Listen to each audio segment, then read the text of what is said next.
힘이 좀 딸리니까 유럽하고 같이 깜빡 맺어가지고 같이 대응하고 이렇게 해야 됩니다.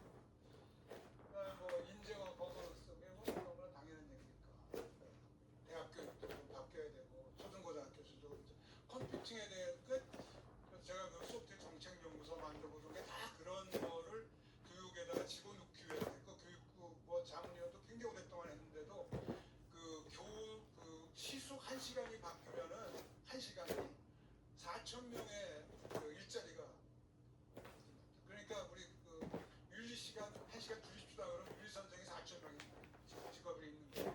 그리고 컴퓨터 선생이 들어가야 되니까 안 되죠. 더군다나 학생 줄어드니까 교사 줄이려고 그러는데 컴퓨터만 늙혀주세요. 어떻게 하는지 아세요? 체육 선생들에다가 AI 가르쳐서 지금 쓰고 있습니다. 쉽지 않다 그런 말씀을 드리고 오늘 마치겠습니다. 네, 감사합니다. 네, 지금까지 AI가 가져올 미래, 기회인가 위험인가를 주제로 카이스트 김진영 명예교수의 강연 함께 들어봤습니다. 유건 리포터 수고하셨습니다. 네, 고맙습니다. 경제쌤이다. 지금까지 아나운서 박문이었고요. 다음 주에 새로운 내용으로 찾아뵙겠습니다. 고맙습니다.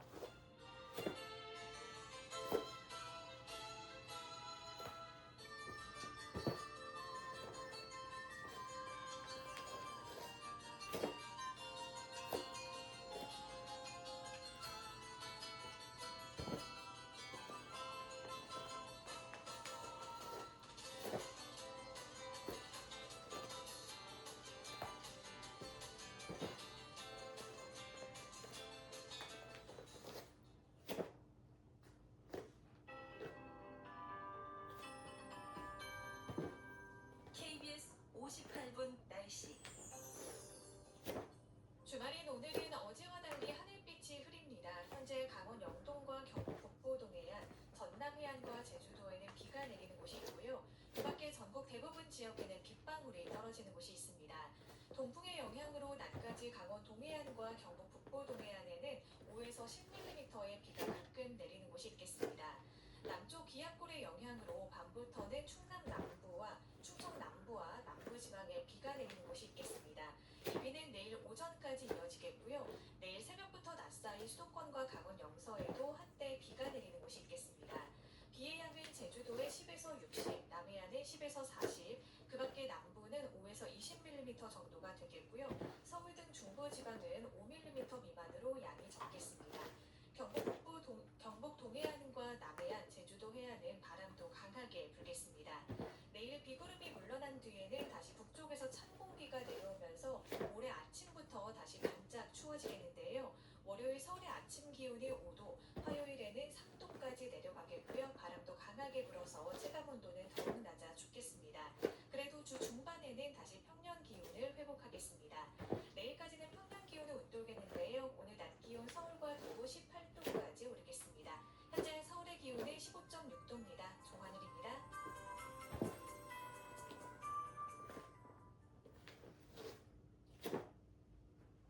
정성을 다하는 국민의 방송 KBS가 정오를 알려드립니다.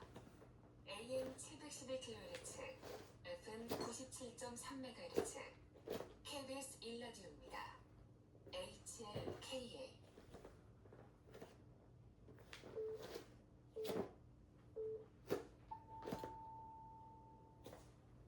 KBS 1라디오 정오 종합뉴스입니다.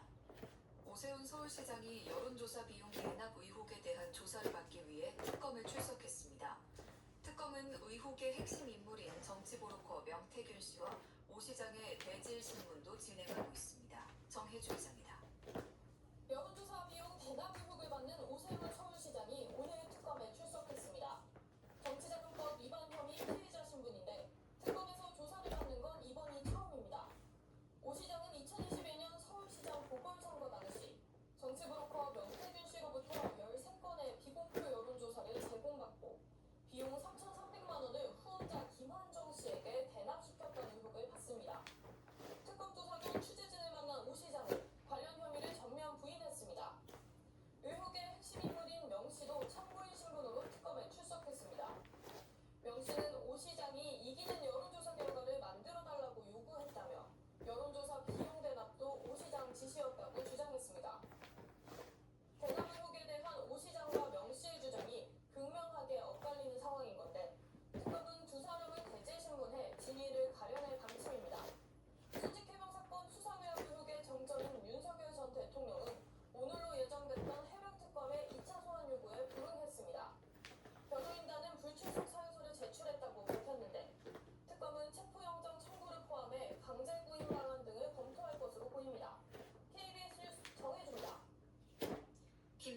국민의힘 의원 측이 국민의힘 당대표 선출 직후인 2023년 3월 17일 김건희 여사에게 고가 가방을 건넨 정황이 포착돼 민중기 특별검사팀이 수사에 나섰습니다.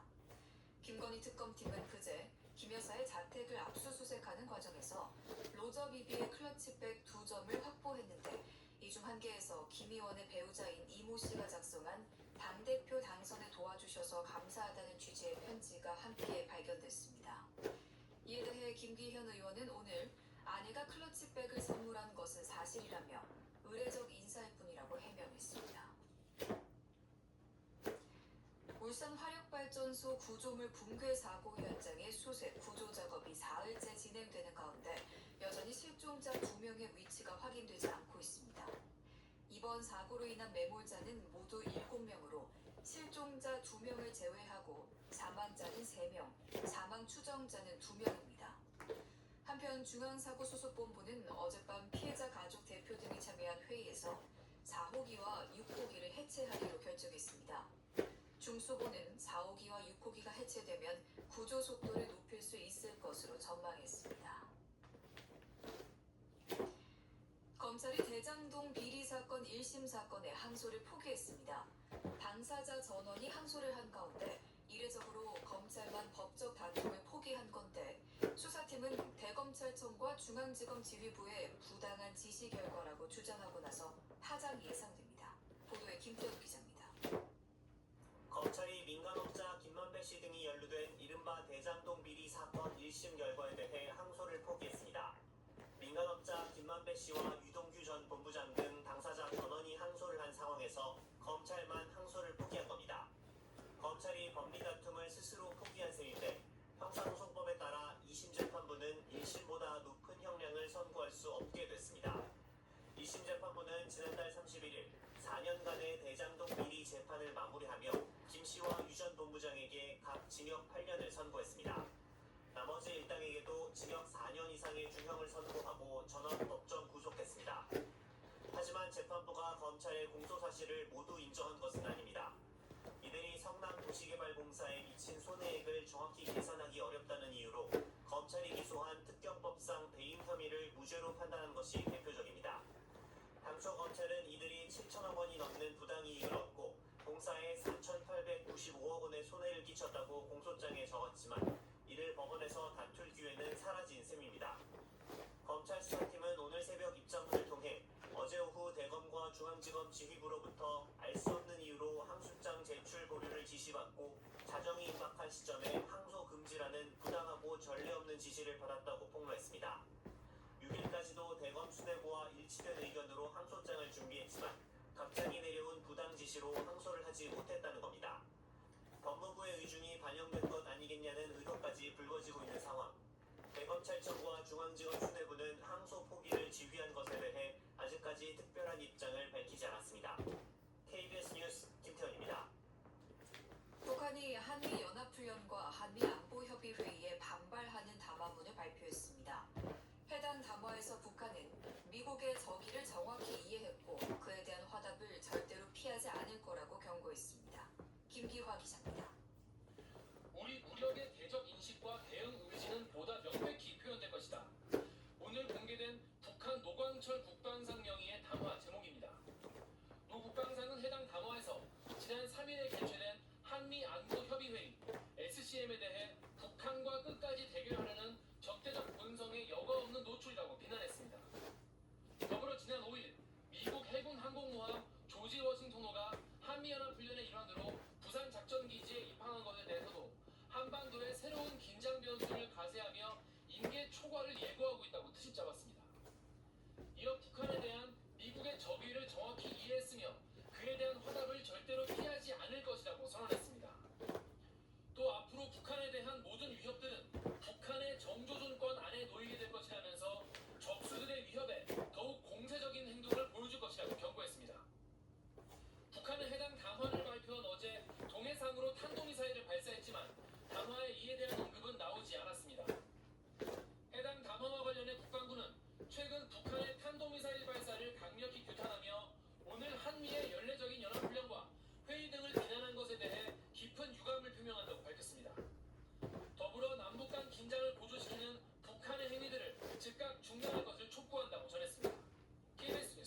강화하겠다는 입장을 재확인했습니다.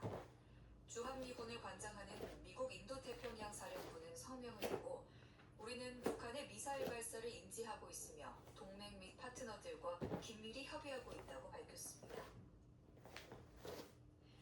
블랙핑크 로제와 넷플릭스 애니메이션 K-팝 데몬 헌터스가 K-팝 장르 사상 처음으로 미국 대중음악계 최고 권위를 지닌 그래미 어워즈에서 본상에 해당하는 제너럴 필즈 후보에 올랐습니다.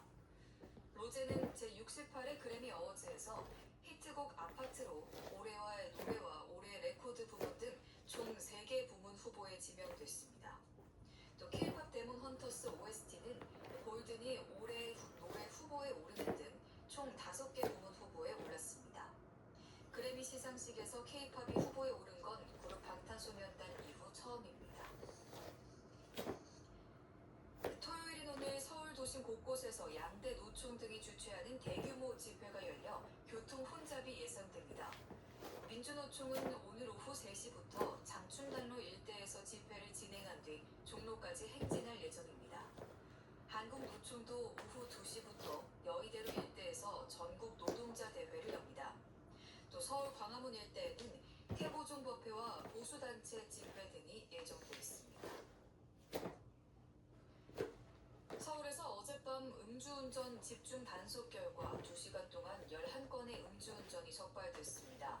서울경찰청은 어젯밤 9시부터 11시까지 2시간 동안 서울 시내 음주운전 사고 다발 지역 4곳에서 음주운전 집중 단속에 나서 모두 11건의 음주운전이 적발됐다고 밝혔습니다.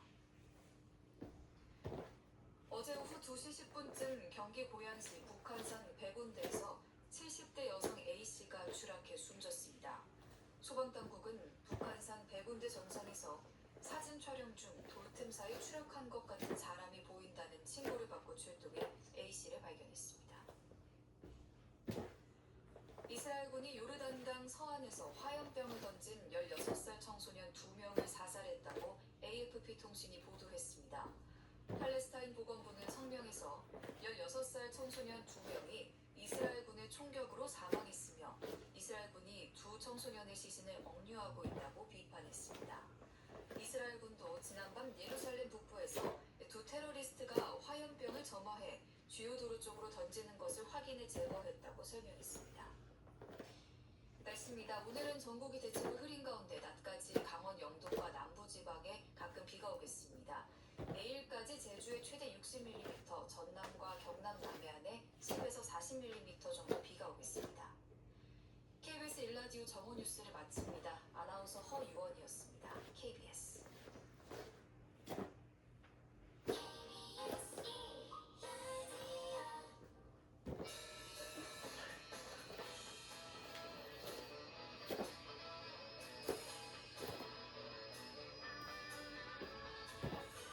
정관용의 시사본부.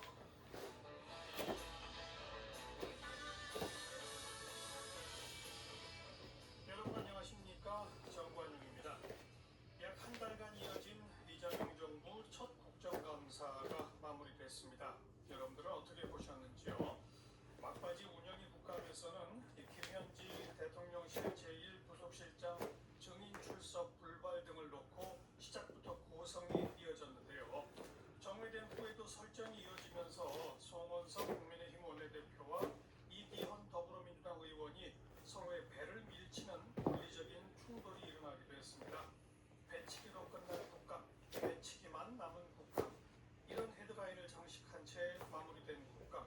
2부 정치토크 버주절미 각설하고 시간에 평가해보겠습니다. 12월 8일 토요일 정관용의 시사본부 시작합니다. 먼저 도로공사 연결해서 이 시각 고속도로 상황 전해드리죠. 황서희 씨. 네, 오늘 지방 방향 이동이 가장 힘겨운 시간대를 지난 만큼 고속도로 상황 여전히 불편한데요. 우선 부산 쪽 경기권에서는 동탄분기점부터 안산까지 11km가 막혔다가 그리고 충청권을 지나는 게 가장 답답합니다. 망양 휴게소에서 천안 분기점을 지나 청주 분기점까지 총 40km 가까이 밀리는데 이 구간을 지나신다면 1시간 30분 정도 소요되겠고요. 35번 중부선 남이 방향도 경계권인 모가 부근에서 주춤한 뒤 충청권인 모창부터 남이 분기점까지 12km 구간 가장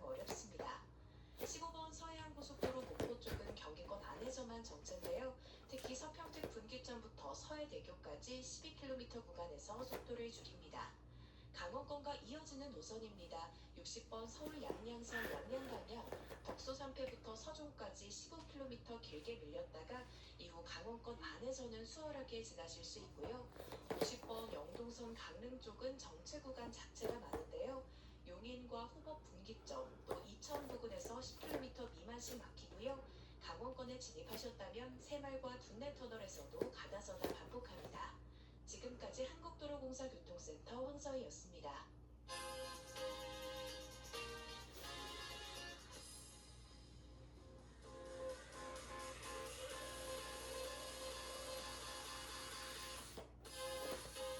대한민국 시사의 중심 토요일, 일요일 낮 12시 10분 KBS 1라디오 정관용의 시사본부.